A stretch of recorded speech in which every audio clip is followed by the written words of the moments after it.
नमस्कार दोस्तों, welcome to my YouTube channel Rahul Darsharamu, जहाँ मैं आपके लिए फनेस फिटनेस और ट्रैवल से रिलेटेड जानकारी लाऊंगा। दोस्तों आज मैं आपको जो अपने शहर झांसी किले की सैर कराऊंगा। झांसी किले में क्या क्या चीज़ें हैं घूमने के लिए, झांसी कैसे आया जाए, झांसी किले में आने का बेस्ट टाइम क्या है, ये सारा मैं आपको इस वीडियो में बताऊंगा। और झांसी के आसपास कौन कौन से पर्यटन स्थल हैं वो सारा मैं आपको इस वीडियो में बताऊंगा। दोस्तों अगर आपने मेरा चैनल सब्सक्राइब नहीं किया है तो प्लीज़ मेरा चैनल सब्सक्राइब कर लें। चलो दोस्तों आज के इस वीडियो को शुरू करते हैं। दोस्तों झांसी सड़क, रेल व हवाई मार्ग द्वारा आसानी से आया जा सकता है। झांसी का रेलवे स्टेशन भारत के सबसे व्यस्ततम और सबसे बड़े रेलवे स्टेशनों में से एक माना जाता है। झांसी में उत्तर मध्य रेलवे जोन का डिवीज़न स्थित है। झांसी से भारत के कई बड़े शहरों जैसे नई दिल्ली, कानपुर, लखनऊ, भोपाल, चेन्नई, बेंगलोर, हैदराबाद, मुंबई, कोलकाता, जम्मू, आगरा, भुवनेश्वर, अहमदाबाद, बांदा, नागपुर, तिरुवनंतपुरम, कोच्चि के लिए डायरेक्ट ट्रेनें चलती हैं। दोस्तों झांसी शहर व झांसी रेलवे स्टेशन के लिए मैं आगे एक अलग वीडियो लाऊंगा। दोस्तों झांसी बाय एयर आने के लिए आपको सबसे नज़दीकी एयरपोर्ट ग्वालियर का राजमाता विजय राजे सिंधिया एयर टर्मिनल है, जो कि झांसी से 103 किलोमीटर की दूरी पर स्थित है। झांसी देश के कई बड़े शहरों से रोड द्वारा वेल कनेक्टेड है। दोस्तों झांसी किले के दर्शन से पहले मैं झांसी की रानी लक्ष्मीबाई के लिए सुभद्रा कुमारी चौहान के द्वारा लिखी हुई कुछ पंक्तियां बोलना चाहता हूँ। सिंहासन हिल उठे, राजवंशों ने भ्रकुटी तानी थी, बूढ़े भारत में आई फिर से नई जवानी थी, गुमी हुई आज़ादी की कीमत सबने पहचानी थी, दूर फिरंगी को करने की सबने मन में ठानी थी, चमक उठी सन 57 में वह तलवार पुरानी थी, बुंदेलो हरवेलो के मुँह हमने सुनी कहानी थी, खूब लड़ी मर्दानी वह तो झांसी वाली रानी थी, खूब लड़ी मर्दानी वह तो झांसी वाली रानी थी।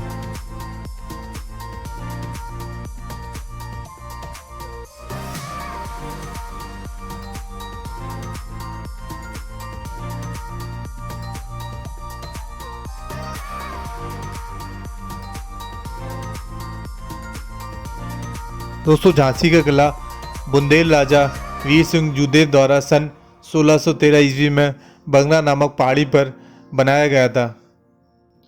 झांसी का किला अपनी आदर्श स्थिति के कारण पूरे झांसी नगर का भव्य दृश्य प्रस्तुत करता है। दोस्तों झांसी किले में घुसते ही दाएं तरफ आपको कड़क बिजली तोप दिखाई देगी। दोस्तों राजा गंगाधर राव के काल की इस तोप का मुख आकार सिंह के जैसा दिखता है तथा इसके नेत्र एवं भौं कलात्मक ढंग से बनाए गए हैं। दोस्तों यह तोप चलाने पर बिजली जैसी कड़क आवाज़ उत्पन्न करती थी, संभवतः इसीलिए इसका नाम कड़क बिजली तोप रखा गया था।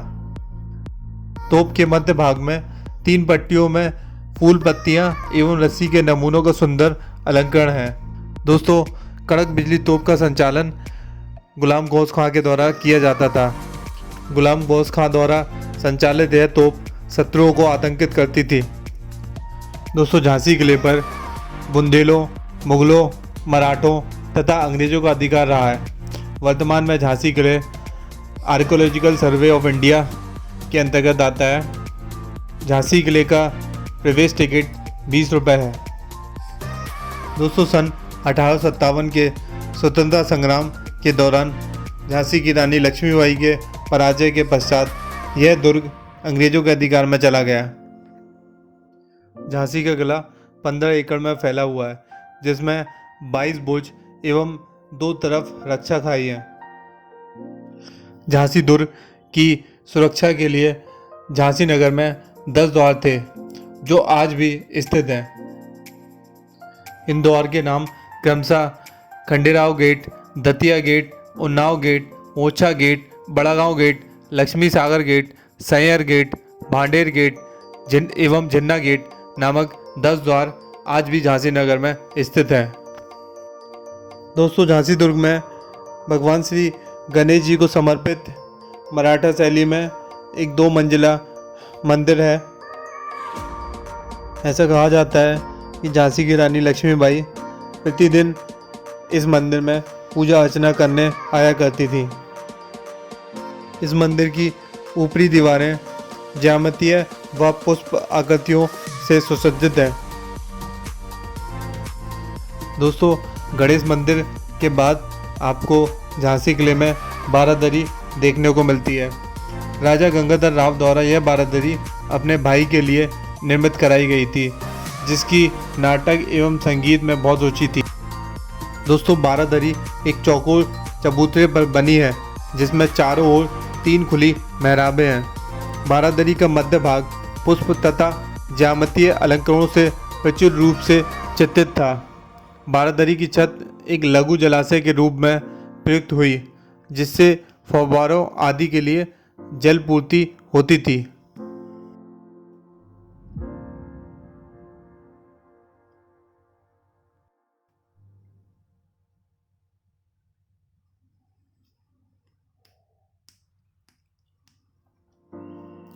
दोस्तों, अब हम झांसी दुर्ग के मुख्य भाग की तरफ चलेंगे। दोस्तों, झांसी दुर्ग के अंदर कुछ दर्शनीय स्थल इस प्रकार से हैं: बारादरी, भवानी शंकर तोप, गणेश मंदिर, कड़क बिजली तोप, गुलाम गौस खान की कब्र, पंचमहल, कुदान स्थल, शिव मंदिर, फांसी गृह।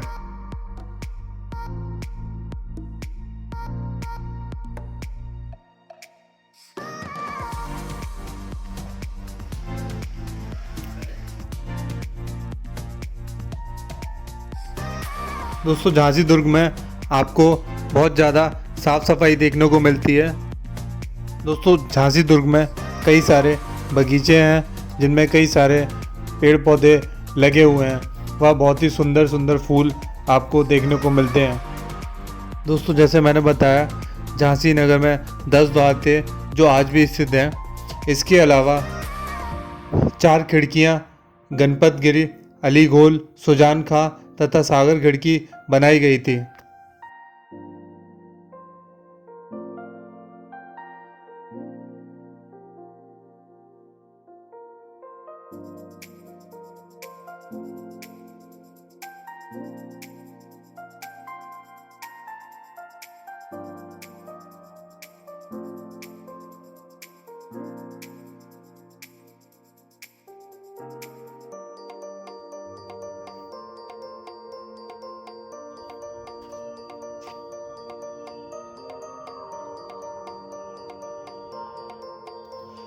दोस्तों, सामने आप जो टावर देख रहे हैं, इसको हैंगिंग टावर और फांसी गृह कहा जाता है। ऐसा कहा जाता था कि इसी जगह पर बंदियों को फांसी दी जाती थी। दोस्तों, चलिए अब मैं आपको झांसी किले में स्थित प्रसिद्ध शिव मंदिर ले चलता हूँ।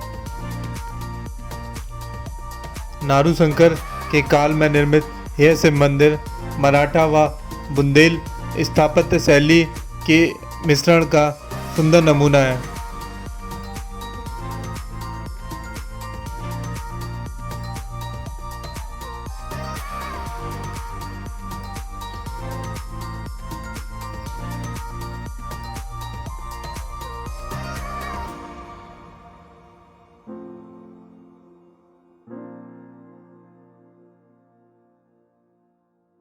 रानी लक्ष्मीबाई यहाँ नियमित रूप से पूजा अर्चना के लिए आया करती थी।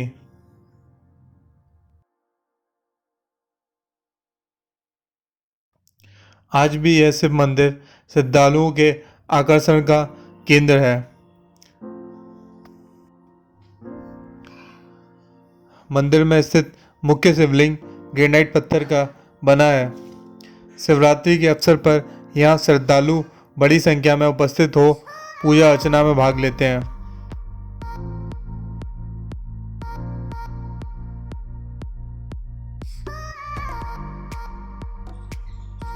दोस्तों, अगर आप झांसी आते हैं तो झांसी में झांसी दुर्ग के साथ साथ रानी महल, राजा गंगाधर राव की छतरी, झांसी म्यूजियम, महालक्ष्मी टेम्पल, बरगो सागर, करगोजी जैन मंदिर, सेंट जूड श्राइन, तथा झांसी से लगे हुए कई सारे डैम स्थित हैं, जिनमें पारीक्षा dam, Sukma डुकमा dam, Mata Tila dam आदि स्थित हैं। बरसात में इन डैम की सुंदरता देखते ही बनती है। दोस्तों, झांसी से लगा हुआ Orchha wild life sanctuary, Orchha में स्थित राजा राम मंदिर, कई सारे किले भी आप घूम सकते हैं तथा झांसी से लगा हुआ सोनागिर के जैन मंदिर भी आप घूम सकते हैं अगर आप झांसी आते हैं। दोस्तों, चलिए अब मैं संक्षेप में झांसी का इतिहास आपको बताता हूँ। महारानी लक्ष्मीबाई का नाम मणिकर्णिका था।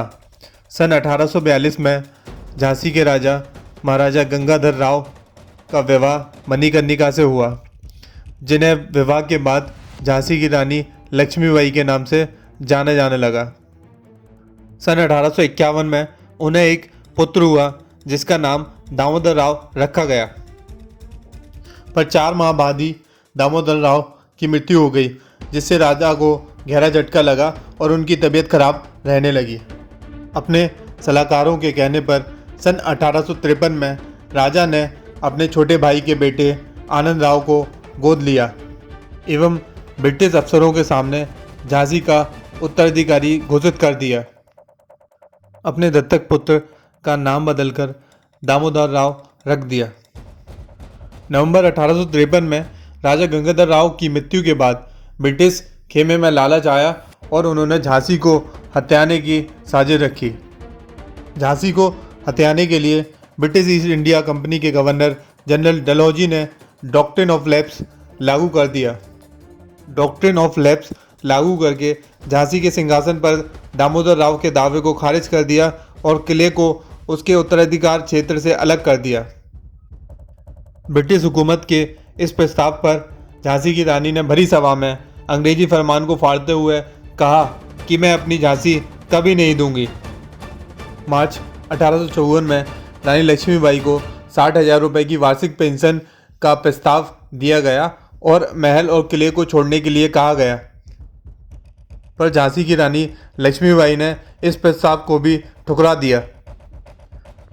दोस्तों, अंग्रेजी हुकूमत ब्रिटिश ईस्ट इंडिया के खिलाफ सन 1857 का विद्रोह शुरू हो गया, जिसकी शुरुआत मेरठ से हुई।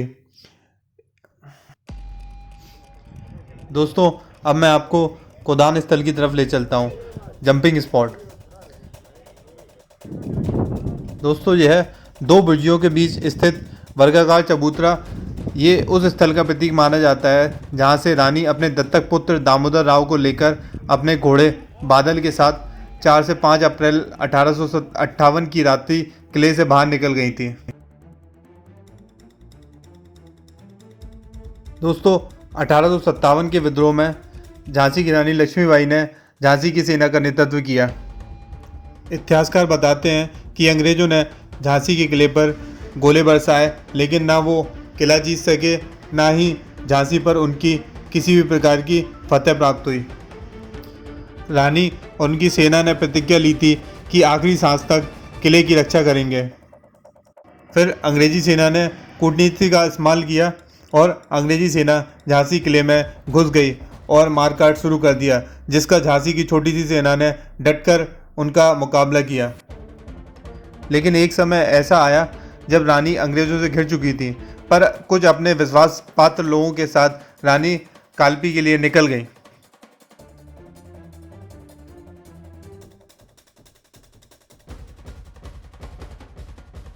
दोस्तों, सन 1857 की क्रांति में झांसी की रानी लक्ष्मीबाई व उनके सैनिक शहीद तो हुए, लेकिन आज भी यह किला उनकी गौरव की गाथा गाता है।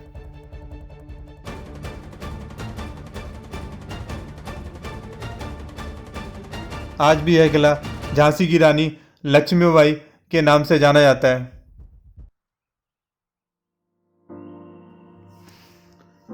दोस्तों, यहाँ से पूरा झांसी बहुत ही सुंदर दिखता है।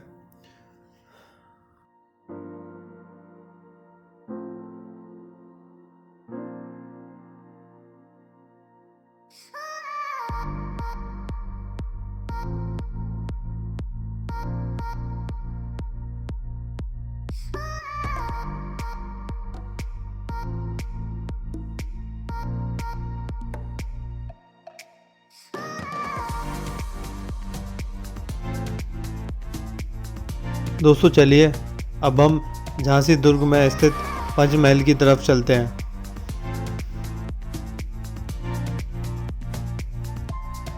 दोस्तों पंचमहल का मतलब जैसे कि आपको नाम से ही समझ में आ रहा है, 5 सतही महल। पंचमहल में स्थित सीढ़ियों के माध्यम से आप पंचमहल के किसी भी सतह पर ऊपर नीचे आ सकते हैं।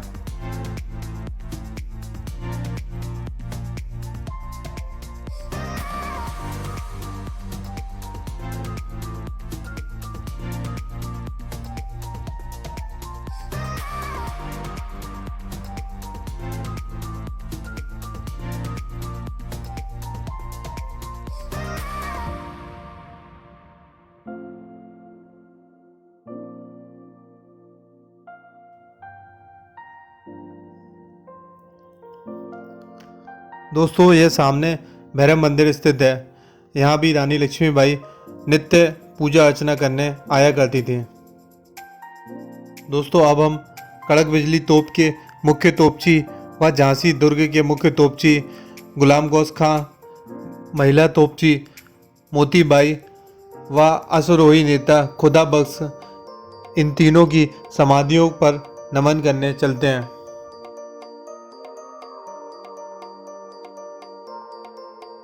दोस्तों आप झांसी दुर्ग झांसी के लिए ज़रूर आएँ। झांसी दुर्ग बहुत ही सुंदर है तथा झांसी दुर्ग का एक अपना समृद्ध इतिहास है। सन 1857 की क्रांति में झांसी सेना का नेतृत्व झांसी की रानी लक्ष्मीबाई ने किया था।